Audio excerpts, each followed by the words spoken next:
Good morning students. మరి మనం state గవర్నమెంట్లో భాగంగా స్టేట్ ఎగ్జిక్యూటివ్ గురించి మనం లాస్ట్ క్లాస్లో డిస్కస్ చేసుకున్నామండి. ఇప్పుడు రెండోది 7th లెసన్ ఏంటంటే స్టేట్ లెజిస్లేచర్ అండి, అంటే రాష్ట్ర శాసన నిర్మాణ శాఖ గురించి ఇవాళ డిస్కస్ చేసుకుందామండి. మనకి నోట్ చేసుకోండి, స్టేట్ లెజిస్లేచర్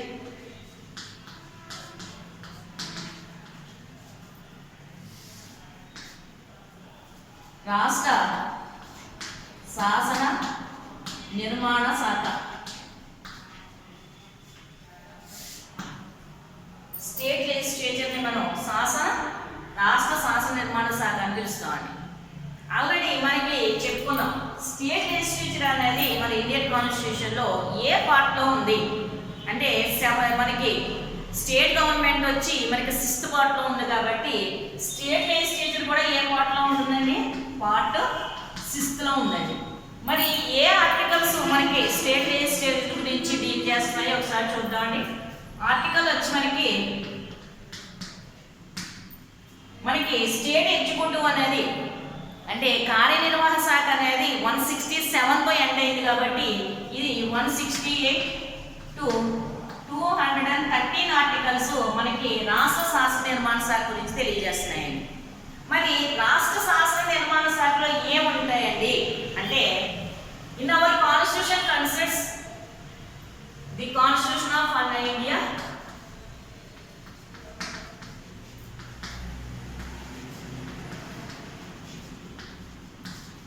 కన్సిడర్స్ అంటే మన ఇండియన్ కాన్స్టిట్యూషన్లోని రాష్ట్ర శాసన నిర్మాణ శాఖలో భాగంగా ఏమేమి ఉంటాయంటే, వన్ ఆఫ్ ది గవర్నర్ అంటే గవర్నర్ మనకి ఒక భాగంగా ఉంటారండి, అందులో గవర్నర్.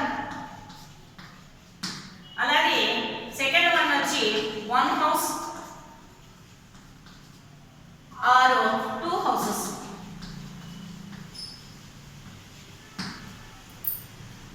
ఇక్కడ చూడండి, మనకి ఆల్రెడీ మనం ఎగ్జిక్యూటివ్లో డిస్కస్ చేసుకున్నామండి. ఎగ్జిక్యూటివ్లో మనకి ఎవరెవరు ఉంటారండి అంటే గవర్నర్ ఉంటాడండి, అలాగే మనకి ముఖ్యమంత్రి, అలాగే మంత్రి మండలి. ఈ మూడింటిని కలిపి మనం ఏమో పిలుస్తామండి, ఎగ్జిక్యూటివ్ అని పిలుస్తాం.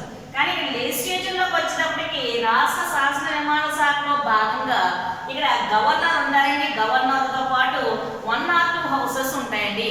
అంటే మొత్తం ప్రతి రాష్ట్రానికి కూడా ఒక హౌస్ ఉంటుందండి, అలాగే కొన్ని రాష్ట్రాలకి 2 హౌసెస్ ఉంటాయని చెప్తున్నాడు. ఇందులో ఈ హౌసెస్ ఏంటో కూడా మనం ఈరోజు డిస్కస్ చేసుకుందామండి. అంటే మొత్తం మనకి ఇండియన్ కాన్స్టిట్యూషన్ ప్రకారంగా స్టేట్ లెజిస్లేచర్లో ఎవరెవరు ఉంటారంటే గవర్నర్తో పాటు ఒక సభ లేదా అంటే ఏకసభ విధానం లేదా కొన్ని రాష్ట్రాలు ద్వంద్వ సభ విధానాన్ని కలిగి ఉంటాయని చెప్తున్నాడండి. ఇక్కడ మనకి ఏకసభ విధానం అంటే ఏంటో ఒకసారి చూద్దాం.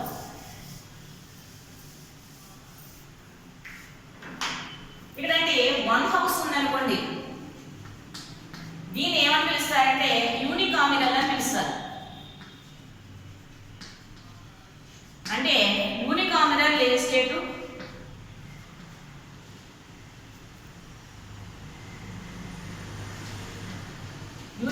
లెజిస్లేచర్ అంటే ఏక శాసనసభ విధానం.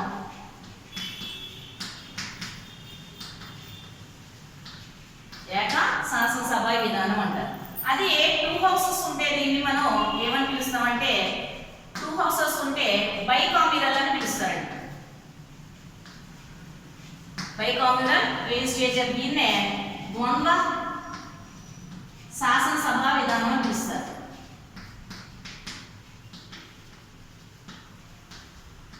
ద్వంద్వ శాసనసభ విధానాన్ని పిలుస్తారండి. ఇక్కడ ఒకసారి చూడండి, యూనికామినల్, బైకామినల్. ఇక్కడ మనకి ఆల్రెడీ ఎన్ని ఉన్నాయండి, 29 స్టేట్స్ ఉన్నాయండి.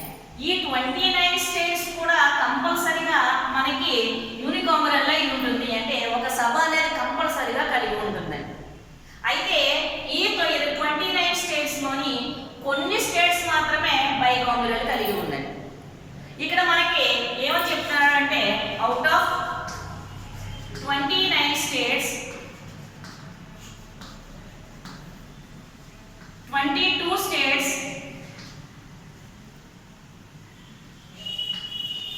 have 22 states have unicameral.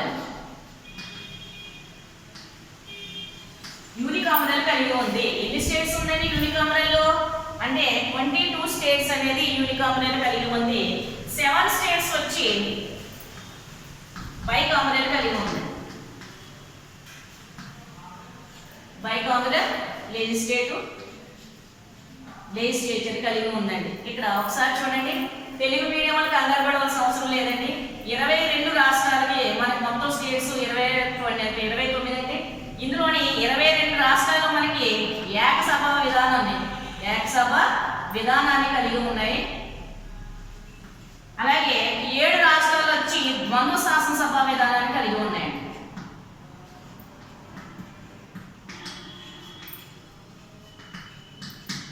మనకి ఏంటంటే 29 స్టేట్స్ లోని 22 స్టేట్స్ యూనికామరల్ కలిగి ఉంది, అంటే ఏక శాసనసభ విధానం కలిగి ఉంది. అంటే ఈ 22 రాష్ట్రాల్లో కూడా ఒకే ఒక సభ ఉంటుంది. మరి బైకామరల్ మిగతా 7 స్టేట్స్ లో కూడా బైకామరల్ అంటే దీంతో పాటు యూనికామరల్ బైకామరల్ తీసుకున్నట్లయితే అసలు యూనికామరల్ లో ఏముందంటే విధానసభ ఉంటుంది. ఇక్కడ యూనికామరల్ స్టేట్స్ తీసుకున్నట్లయితే మనకి విధాన సభ లేదా లెజిస్లేటివ్ అసెంబ్లీ.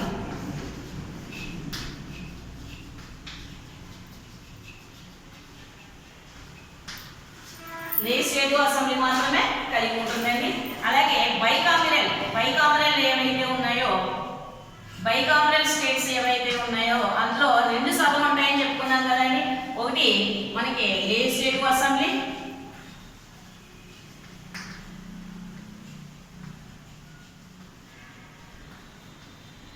అలాగే లెజిస్లేటివ్ కౌన్సిల్.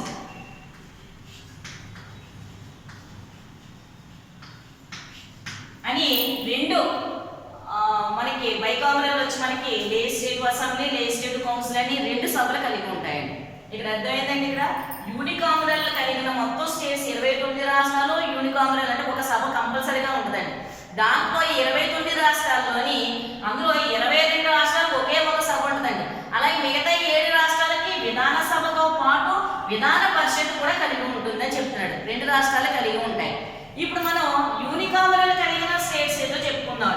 మొత్తం స్టేట్స్ 29 రాష్ట్రాలకి విధాన సభ ఉంటుంది కాబట్టి మనం విధాన సభ గురించి ప్రతి రాష్ట్రానికి ఉంటుంది కాబట్టి మనం విడిగా చెప్పుకోకలేదండి. కానీ బైకామరల్ కలిగిన స్టేట్స్ 7 కాబట్టి అసలు ఏ స్టేట్స్ కి బైకామరల్ కలిగి ఉందో ఒకసారి చెప్తున్నాను చూడండి, నోట్ చేసుకోండి.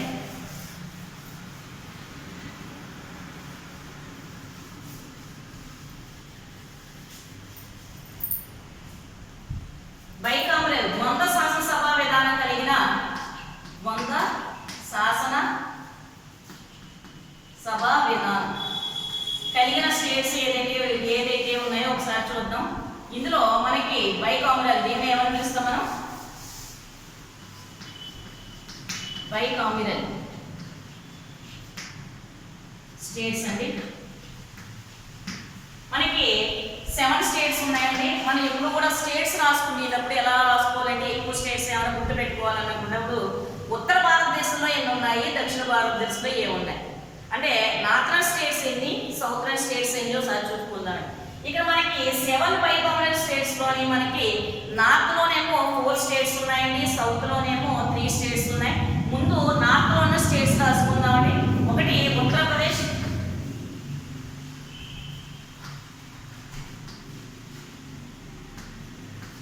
రెండోది మహారాష్ట్ర, మూడోది బీహార్, 4 జమ్మూ అండ్ కాశ్మీర్,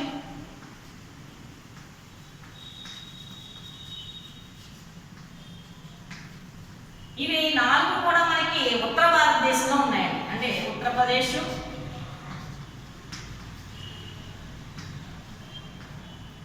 మహారాష్ట్ర, బీహార్, అలాగే జమ్మూ అండ్ కాశ్మీర్. వీటి గురించి మళ్ళీ మనం విధాన పరిషత్ చెప్పుకున్నప్పుడు డిస్కస్ చేసుకుంటామని. ఇంకా 5th వన్ వచ్చినప్పటికీ మనకి దక్షిణ భారతదేశంలో ఆంధ్రప్రదేశ్,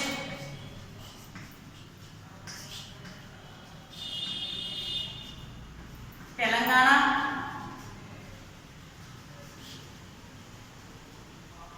సెవెంత్ వచ్చి కర్ణాటక. ఈ 7 రాష్ట్రాలకి మనకి బైకోమరియల్ కలిగి ఉన్నాయంటే ద్వంద్వ శాసనసభ విధానాన్ని కలిగి ఉన్నాయి. ఆంధ్రప్రదేశ్, అలాగే తెలంగాణ, అలాగే కర్ణాటక.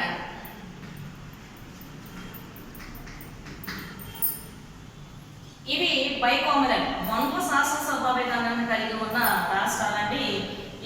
ఇది మనం విధాన పరిషత్ చెప్పుకున్నప్పుడు దీని యొక్క నిర్మాణం ఏంటి, వీటి యొక్క విధాన పరిషత్ యొక్క నిర్మాణం అంటే అదర్ హౌస్ ఏదైతే ఉందో ఈ స్టేట్స్లో, అలాగే విధాన పరిషత్ యొక్క కాంపోజిషన్ కానివ్వండి, దాని యొక్క సభ్యులు, దాంట్లో ఉన్న సభ్యులు ఎవరు, అలాగే దాని యొక్క పవర్స్ అండ్ ఫంక్షన్స్, వీటి గురించి మనం డిస్కస్ చేసుకుందామండి. ఇది జస్ట్ ఇంట్రడక్షన్ మాత్రమే.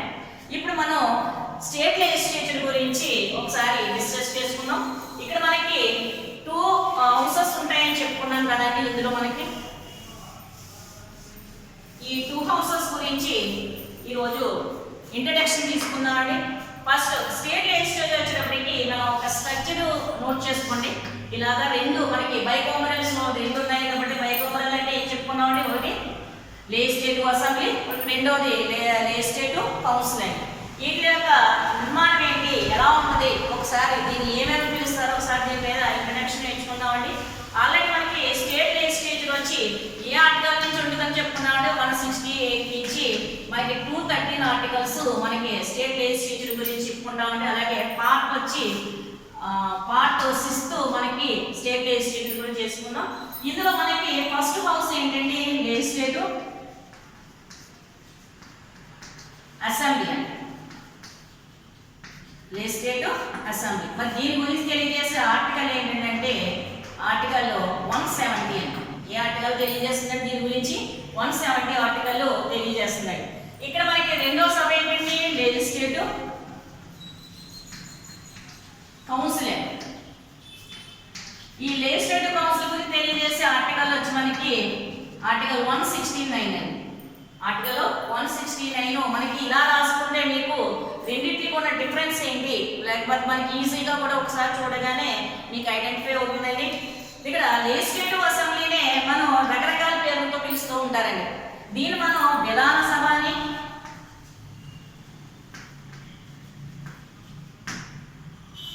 అలాగే లోవర్ హౌస్ ఏమని పిలుస్తామండి, లోవర్ హౌస్ అంటే దిగువ సభ, విధాన సభ. దీన్ని మనకి దిగువ సభ అని పిలుస్తామండి. ఏమని పిలుస్తామండి, దిగువ సభ అని కూడా పిలుస్తాం. దీన్ని అసెంబ్లీ అంటే శాసనసభ అని పిలుస్తామండి, అసెంబ్లీ అని పిలుస్తాం. ఇలా మనకి లెజిస్లేటివ్ అసెంబ్లీ ఆర్టికల్ 170 తెలియజేస్తుందండి. దీన్ని మనం విధాన సభ అని పిలుస్తాము, లోవర్ హౌస్ అని పిలుస్తాము, అలాగే పాపులర్ హౌస్ అని పిలుస్తాం. అంటే దీన్ని ఏమంటే ప్రజాప్రతినిధుల సభ,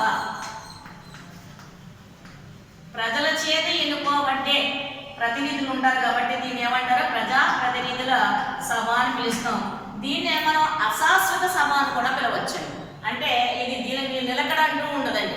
అశాశ్వత సభ, ఎవరైనా దీన్ని రద్దు చేసే అధికారం ఉంది కాబట్టి దీన్ని మనం అశాశ్వత సభ అని కూడా మనం పిలవచ్చింది.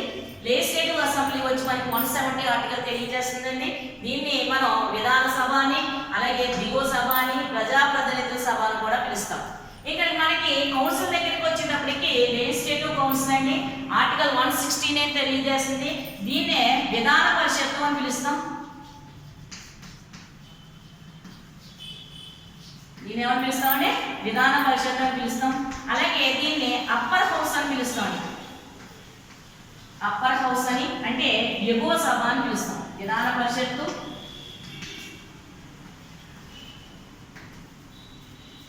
అలాగే ఎగువ సభ, అలాగే సెకండ్ ఛాంబర్, ఏమని పిలుస్తామండి? Second chamber of the house అని పిలుస్తామండి.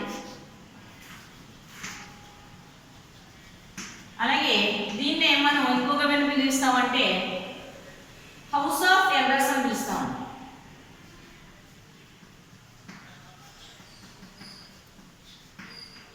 అంటే పెద్దల సభ అని కూడా పిలుస్తాం. ఏమని పిలుస్తామండి? పెద్దల సభ అని పిలుస్తారు. సెకండ్ ఛాంబర్ అండి. ఫస్ట్ ఛాంబర్ అయితే సెకండ్ ఛాంబర్ అవుతుందండి. ఇక్కడ మనకి విధాన పరిషత్తు అని లేదా ఎగువ సభ అని లేకపోతే పెద్దల సభ అంటే ఎవరైతే పెద్ద మనుషులు ఉంటారో దీన్ని పెద్దల సభ అని కూడా పిలుస్తారండి. ఇక్కడ ఇది దేని పోలి ఉంటాయండి? ఇదేమో కేంద్రంలో లోక్సభని అలాగే ఇది కేంద్రంలో రాజ్యసభనే పోలి ఉంటుందని చెప్పుకోవచ్చు.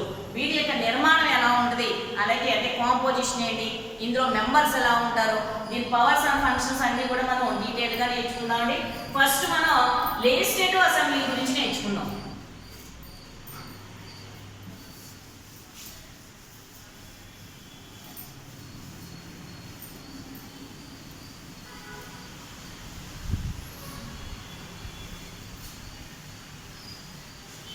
లెజిస్లేటివ్ అసెంబ్లీ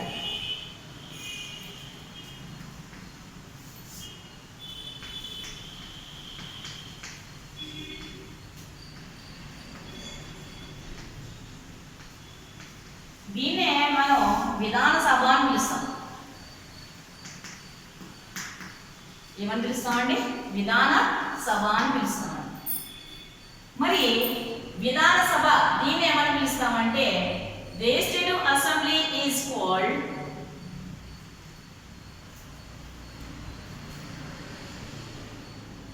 లోయర్ హౌస్ అని కూడా పిలుస్తాం.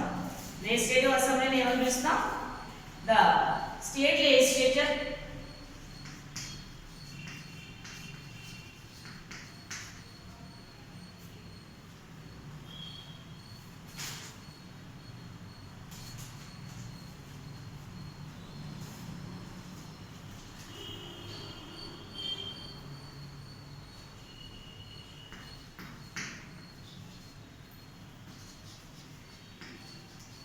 State Legislative Assembly is the lower house of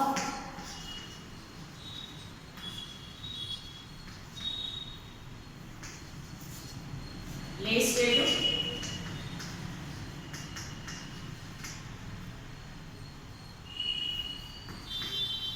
state legislature. ఇక్కడ state legislature అంటే వస్తామండి.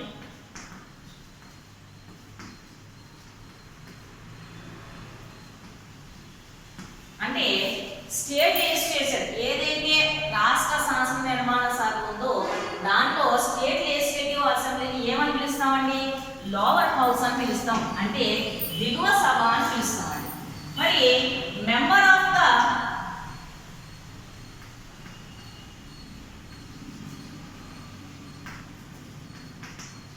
State legislative assembly is called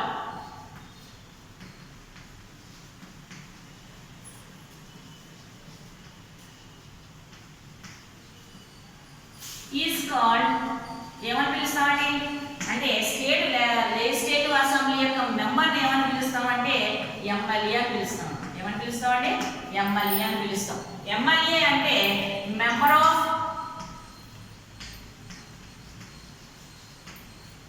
legislative assembly.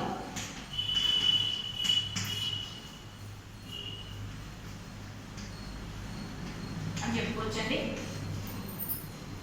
మరి ఇక్కడ స్టేట్ లెజిస్లేటివ్ అసెంబ్లీ అంటే రాష్ట్ర విధాన సభ సంబంధించి సభ్యులు మనం ఎమ్మెల్యే అని పిలుస్తామండి. ఎమ్మెల్యే అంటే member of state legislative assembly అని చెప్పుకోవచ్చు. మరి ఇందులో మనకి ప్రతి రాష్ట్రానికి కూడా ఎంతమంది ఎమ్మెల్యేలు ఉండాలి? మనకున్న 29 స్టేట్స్లోని కూడా ఎమ్మెల్యేలు అందరూ కూడా ఈక్వల్గా ఉన్నారు, యూనిఫామ్గా ఉంటారండి, లేకపోతే ఎలా ఉంటారు? దేని బేసిక్గా ఇక్కడ మనకి ఎమ్మెల్యేలు అనేది అంటే నిర్ణయిస్తారు. అంటే సీట్స్ ఎన్ని ఉంటాయి, ఎన్ని నియోజకవర్గాలు ఉంటాయి అన్న దాని గురించి మన కాన్స్టిట్యూషన్ ఏం చెప్తుందంటేనండి, మనకి ప్రతి రాష్ట్రానికి కూడా అంటే అన్ని రాష్ట్రాలు యూనిఫామ్గా ఉండవు. కొన్ని రాష్ట్రాలు మనకి పెద్ద రాష్ట్రాలు ఉండొచ్చు, పాపులేషన్లో పెద్దగా ఉండొచ్చు, అని కొన్ని రాష్ట్రాలు చిన్నగా ఉండొచ్చు. కాబట్టి మనకి దేని మీద ఆధారపడి ఉంటాయండి ఎమ్మెల్యే సీట్స్ అంటేనండి? డిపెండ్ ఆన్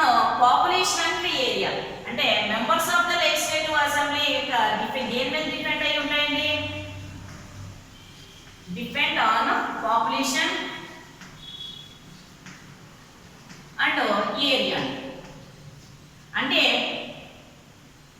ఇప్పుడు మనకి జనాభా అలాగే వైశాల్యం, ఒక రాష్ట్రం యొక్క వైశాల్యం జనాభా మీద మనకి ఎంతమంది ఎమ్మెల్యేలు ఉండాలన్న దాని గురించి మనకి నిర్ణయం తీసుకుంటారండి.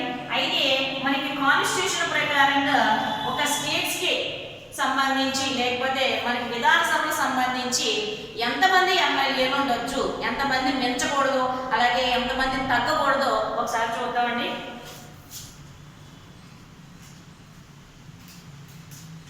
ఆర్టికల్ 170 ఆఫ్ అవర్ కాన్స్టిట్యూషన్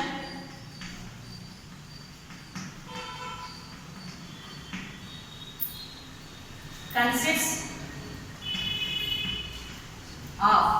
ఇక్కడ మనకి ఆర్టికల్ 170 ఏం తెలియజేస్తుందంటేనండి, మన కాన్స్టిట్యూషన్ లో ఆర్టికల్ 170 ఏం తెలియజేస్తుందంటే ఇక్కడ మనకి నాట్ మోర్ దెన్ 500 అంటే దేనికి ఎక్కువ కాకూడదండి, 500 కంటే ఎక్కువ కాకూడదు. అలాగే నాట్ లెస్ దెన్ 60 అండి, నాట్ లెస్ దెన్ 60 అండి. దేనికి తగ్గకూడదండి, 60కి తగ్గకూడదు. ఒకసారి పైన రాస్తున్నాను చూడండి. అంటే ఆర్టికల్ 170 ఏం తెలియజేస్తుందంటే ఎంతమంది ఉండాలి, ఒక స్టేట్కి ఎంతమంది ఉండాలన్న దాని గురించి పాపులేషన్ ఏరియా అనేది నిర్ణయిస్తుందని చెప్తున్నారండి. అయితే మనకి ఏం చెప్తుందంటే నాట్ మోర్ దెన్ 500 మెంబర్స్ అంటే 500 కంటే ఒక శాసనసభ ఎంతమంది ఎమ్మెల్యేలు కలిగి ఉండాలండి, 500 కంటే ఎక్కువ కలిగి ఉండకూడదండి. అలాగే నాట్ లెస్ దెన్ 60 అంటే 60 కంటే తక్కువ కాకూడదని చెప్తున్నాడు. 500 కంటే ఎక్కువ ఉండకూడదండి, అలాగే 60 కంటే తక్కువ కాకూడదు అంటాడు. ఇది ఓకే అండి, 500 కంటే ఎక్కువ సీట్స్ ఉన్న రాష్ట్రాలు మనకి లేవు. కానీ మనకి 60 కంటే తక్కువ ఉన్న స్టేట్స్ ఉన్నాయండి. మరి దీని గురించి చూసుకున్నట్లయితే ఇది చిన్న రాష్ట్రాలకు వర్తించదు అని చెప్పొచ్చు. ఏవైతే చిన్న రాష్ట్రాలు ఉన్నాయో ఈ చిన్న రాష్ట్రాలకి వర్తించదండి. ఫర్ ఎగ్జాంపుల్ లైక్ మనకి సిక్కిం ఉన్నదనుకోండి, సిక్కిం 32 సీట్సే ఉన్నాయండి. అలాగే గోవా అండ్ మిజోరం, ఈ గోవా మిజోరం మనకి 40 సీట్సే ఉన్నాయండి. అంటే మన కాన్స్టిట్యూషన్ ఏం చెప్తుందండి, not more than 500 not less than 60 అని చెప్తుంది. 500 కంటే ఎక్కువ ఉండకూడదు, అలాగే 60 కంటే తక్కువ ఉండకూడదు అని చెప్తుంది. కానీ ఇవి కొన్ని రాష్ట్రాలకి మనకి సిక్కిం అలాగే గోవా మిజోరం లాంటి కొన్ని స్టేట్స్ మన చిన్న స్టేట్స్ ఉన్నాయండి. వీటికి మాత్రం మనకి ఇది వర్తించదని చెప్పవచ్చు. ఇప్పుడు మనకి దీనికి సంబంధించి మనకి హైయెస్ట్ సీట్స్ ఉన్న స్టేట్స్ కొన్ని, అలాగే తక్కువ సీట్స్ ఉన్న స్టేట్స్ కొన్ని మనం నోట్ చేసుకుందామండి. ఈరోజు మనకి హైయెస్ట్ స్టేట్స్ దేని మీద డిపెండ్ అయ్యి ఉన్నాము, ఎమ్మెల్యే సీట్స్ అనేది పాపులేషన్ మీద డిపెండ్ అయ్యి ఉన్నాము. మరి పాపులేషన్ లో అత్యధిక జనాభా గల రాష్ట్రం ఏంటండి అని అంటే ఉత్తరప్రదేశ్ అండి. సో మనకి ఇక్కడ మనకి స్టేట్ అలాగే స్ట్రెంత్ అంటే ఇక్కడ ఎమ్మెల్యేస్ ఎంతమంది ఉంటారు అన్న దాని గురించి మనకి నోట్ చేసుకుందామండి. ఫస్ట్ ఉత్తరప్రదేశ్ అండి.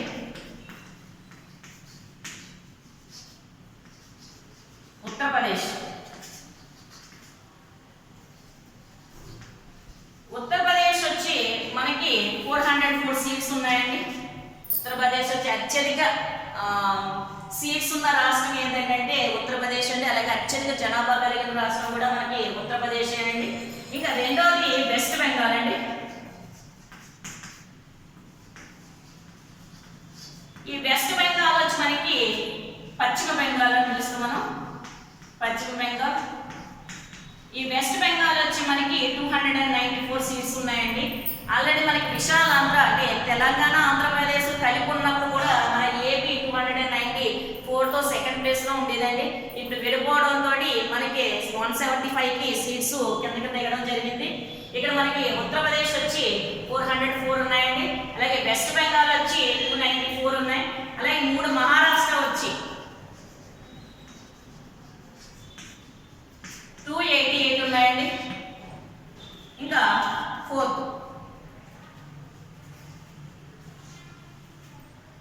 బీహార్,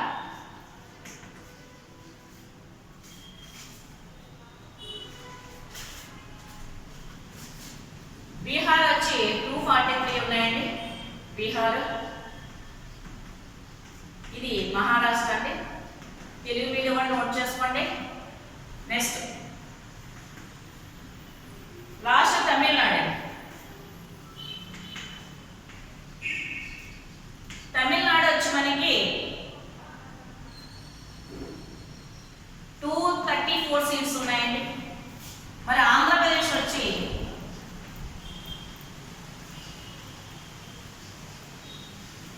175 సీట్స్ ఉన్నాయి. ఆంధ్రప్రదేశ్ వచ్చి 175 సీట్స్ ఉన్నాయండి. ఇప్పుడు అత్యధిక చిన్న రాష్ట్రాలు ఏవైతే స్మాల్ స్టేట్స్ ఉన్నాయో ఆల్రెడీ మనం ఇందాక నోట్ చేసుకున్నాం కదండి. సిక్కిం వచ్చి 32 సీట్స్ అండి. తర్వాత గోవా 40 సీట్స్, అలాగే మిజోరం వచ్చి ఇది కూడా 40 సీట్స్ అండి. సిక్కిం ఒకటి, గోవా ఒకటి, మిజోరాం అంటే అత్యధిక తక్కువ ఎమ్మెల్యే స్థానాలు అంటే నియోజకవర్గాలు కలిగిన రాష్ట్రాలుగా మనం చెప్పుకోవచ్చండి. ఆల్రెడీ మనకి 29 స్టేట్స్ ఉన్నాయండి. 7 యూనియన్ టెరిటరీస్ ఉన్నాయి, కేంద్రపాలిత ప్రాంతాలు ఉన్నాయి. అయితే ఈ 7 కేంద్రపాలిత ప్రాంతాల్లోని రెండింటికి మనకి విధానసభ కలిగి ఉన్నదండి. మరి విధానసభ కలిగి ఉంది కాబట్టి ఆల్రెడీ ఎమ్మెల్యే సీట్స్ ఉంటాయి కాబట్టి అంటే ఇక్కడ మనకి యూనియన్ టెరిటరీస్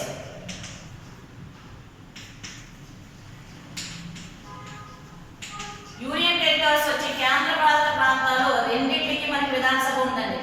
చాలా చాలా ఇంపార్టెంట్ అండి. ఒకటి national capital of Delhi,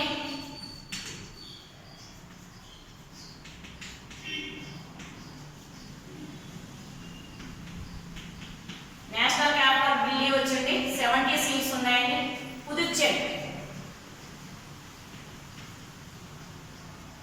Puducherry దీన్ని పాండిచేరి అని కూడా పిలుస్తామండి. పుదుచ్చేరి వచ్చి 30 సీట్స్ ఉన్నాయి. ఎన్ని ఉన్నాయండి? 30 సీట్స్ ఉన్నాయి. ఢిల్లీ వచ్చి మనకి 70 సీట్స్ ఉన్నాయండి. పుదుచ్చేరి అయితే 30 సీట్స్ ఉన్నాయి. ఇది ఒకసారి మనం చూసుకున్నట్లయితే లెజిస్లేటివ్ అసెంబ్లీ వచ్చి మనకి ఎంతమంది సీట్స్ ఉంటాయి, దీంట్లో ఉన్న మెంబర్స్ మనం ఎమ్మెల్యేలు అంటామండి. ఈ ఎమ్మెల్యేలు అనేది స్టేట్స్ కి ఎలా కేటాయిస్తారంటే జనాభా అలాగే దాంతో పాటు మనకి ఏరియా ప్రదేశాన్ని బట్టి నిర్ణయించడం జరుగుతుందండి. కాబట్టి ఒక్కొక్క రాష్ట్రానికి ఒక్కొక్క విధమైన మనకి నియోజకవర్గాలు అంటే ఎమ్మెల్యే సీట్స్ ఉన్నాయని చెప్పుకోవచ్చు. ఇందులో మనకి అత్యధిక జనాభా గల రాష్ట్రాలు ఉత్తరప్రదేశ్ మనకి 404 ఉన్నదండి. ఉత్తరప్రదేశ్ సీట్స్ ఉన్నాయండి. రెండో స్థానంలోని మనకి ఎమ్మెల్యే స్థానాలు వెస్ట్ బెంగాల్ ఉందండి 294లోని. తర్వాత మహారాష్ట్ర 288, బీహార్ 243, తమిళనాడు వచ్చి 234, ఆంధ్రప్రదేశ్ వచ్చి ప్రజెంట్ మనకు 175 సీట్స్ ఉన్నాయండి. అలాగే తక్కువ స్థానాలు ఉన్న మనకి రాష్ట్రాలు కూడా ఉన్నాయి. సిక్కిం ఏమో 32 అండి, గోవా 40 అండి, మిజోరాం కూడా 40 అండి. అలాగే కేంద్రపాలిత ప్రాంతాలు రెండింటికి మనకి విధానసభ ఉందండి. అందులో మరి ఒకటేమో ఢిల్లీ అండి, రెండోదేమో పుదుచ్చేరి లేదా పాండిచేరి అని పిలుస్తాం. ఈ రెండింటికి విధానసభ ఉందండి. మళ్ళీ మీకు డౌట్ రావచ్చు, మరి మిగతా 5టికి ఎలా అండి మరి విధానసభ లేనప్పుడు అక్కడ ముఖ్యమంత్రి కానీ లేదా ఎమ్మెల్యే గారు ఉంటారు కదా అన్నట్టు ఇక్కడ ఈ కేంద్రం ఏం చేస్తుందంటే వీటికి ఒక గవర్నర్ స్పెషల్గా ఒక గవర్నర్ నియమిస్తుందంటే దానితో పరిపాలన అనేది కేంద్రమే డైరెక్ట్ గా చేయడం అనేది జరుగుతుంది యూనియన్ టెరిటరీస్ కి. ఇది మనకి లెజిస్లేచర్ గురించిన ఇంట్రడక్షన్ అండి. ఓకేనండి, ఈ రోజు చెప్పుకున్న లెసన్ ఒకసారి ఇంట్రడక్షన్ రివైజ్ చేసుకున్నామండి. మరి మనం ఈ రోజు స్టేట్ లెజిస్లేటివ్ గురించి డిస్కస్ చేసుకున్నాం. రాష్ట్ర శాసనసభ రాష్ట్ర శాసన నిర్మాణ శాఖ గురించి డిస్కస్ చేసుకున్నామండి. అది మనకి ఆర్టికల్ వచ్చి 268 నుంచి 213 వరకు ఆర్టికల్స్ మనకి రాష్ట్ర శాసనసభ విధానం గురించి తెలియజేస్తున్నాయి. ఇందులో మనకి 2 సభలు ఉన్న రాష్ట్రాలు ఉన్నాయి, 1 సభ ఉన్న రాష్ట్రాలు ఉన్నాయండి. అలాగే విధానసభ అనేది 29 రాష్ట్రాలకి కామన్ గా ఉంటుందండి. అందులో 29 రాష్ట్రాల్లో 7 రాష్ట్రాలకి ద్వంద్వ సభా విధానం కలిగి ఉందండి. అంటే దీన్నే బైకామరల్ అంటారు. ఒకే సభ ఉండేదాన్ని యూనికామరల్ అంటారు. మరి బైకామరల్ కలిగిన స్టేట్స్ 7 ఉంటాయని చెప్పుకున్నామండి. అందులో మనకి ఉత్తరప్రదేశ్ ఒకటి, మహారాష్ట్ర ఒకటి, బీహారు, జమ్మూ కాశ్మీరు, అలాగే ఆంధ్రప్రదేశ్, తెలంగాణ, కర్ణాటక అండి. ఈ 7 రాష్ట్రాలకి మనకి విధాన పరిషత్ కూడా ఉంది. విధాన సభతో పాటు విధాన పరిషత్ కూడా ఉందని చెప్పుకున్నాడు. అయితే ఒక రాష్ట్రానికి ఎంతమంది ఎమ్మెల్యేలు ఉండాలన్న దాని మీద మన కాన్స్టిట్యూషన్ ఏం చెప్తుందంటే పాపులేషన్ ఆఫ్ ఏరియా మీద డిపెండ్ అయ్యి ఉందని చెప్తుంది. అంటే ఆ రాష్ట్రం యొక్క జనాభా, దాంతోపాటు అక్కడ ఉన్న ఏరియాను బట్టి, అంటే వైశాల్యంలో పెద్ద రాష్ట్రాలు, జనాభాలో పెద్ద రాష్ట్రాలు ఎక్కువ నియోజకవర్గాలుగా విభజించడం జరిగింది కాబట్టి అక్కడ మనకి ఎమ్మెల్యేలు ఎక్కువ మంది ఉండే అవకాశం ఉందండి. అందులో భాగంగా చూసుకున్నట్లయితే మనకి ఉత్తరప్రదేశ్కి 404 సీట్స్ ఉన్నాయండి. అలాగే రెండో స్థానంలో వెస్ట్ బెంగాల్ ఉన్నది, మహారాష్ట్ర, బీహారు, అలాగే తమిళనాడు, మనకి ఆంధ్రప్రదేశ్ 175 సీట్స్ ఉన్నాయండి. అత్యధిక తక్కువ సీట్స్ ఉన్నది మనకి సిక్కిం 32, గోవా 40, మిజోరాం 40 అండి. ఇక్కడ మనకి కాన్స్టిట్యూషన్ ప్రకారంగా ఏ రాష్ట్రానికి కూడా 500కు మించి సీట్స్ ఉండడానికి వీలు లేదండి. అలాగే 60కి తక్కువ ఉండడానికి వీలు లేదని చెప్పారు. కానీ చిన్న రాష్ట్రాలకి ఇది వర్తించదు. ఏదైతే చిన్న రాష్ట్రాలు ఉన్నాయో దీనికి 60 అనే సంఖ్య దీనికి వర్తించదండి. మరి కేంద్రపాలిత ప్రాంతాలు ఏవైతే ఉన్నాయో వాటికి మనకి రెండింటికి విధానసభ ఉందండి. అది ఒకటి ఢిల్లీ, రెండోది పుదుచ్చేరి. ఇది మనకి ఇంటర్నేషనల్ గురించి అండి. రేపు మనం వచ్చేటప్పుడు ఎమ్మెల్యే అంటే స్టేట్ లెజిస్లేటివ్ అసెంబ్లీ యొక్క కాంపోజిషన్ ఏంటి దాని గురించి రేపు డిస్కస్ చేసుకుందాం. Thank you so much.